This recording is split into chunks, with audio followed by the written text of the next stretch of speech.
وين ماشيين احنا توا؟ الروضة الشريفة إن شاء الله.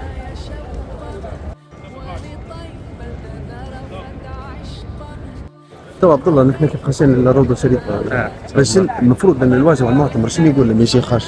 هنا جاء في حديث واحد اللي هو ما بين منبري وبيتي روضة من رياض الجنة. طبعا الروضة الداخل كل مكان أو كل زواج تلقاه ليه قصة أو ليه مثلا زيادة خاصة بأمير من الأمراء أو أي شيء.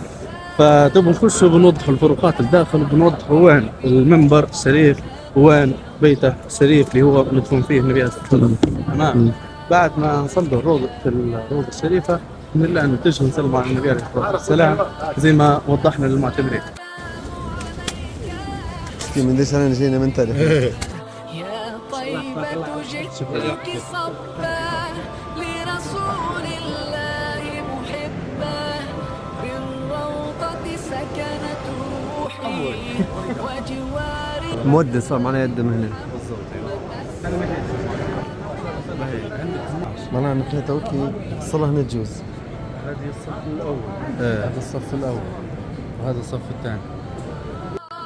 قلب بالحق تعلق وبغار. الحمد لله اللي نعم علينا مش نحن وصلنا للمقام هذا مش نحن نصلي فيه بين المنبر بين المحراب.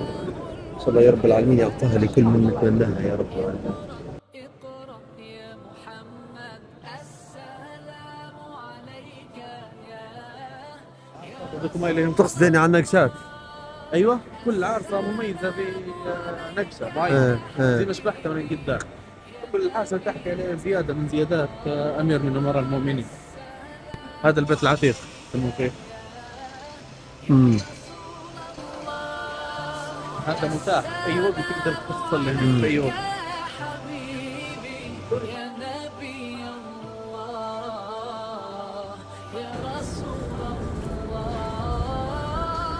يا طيبة جئتك صبا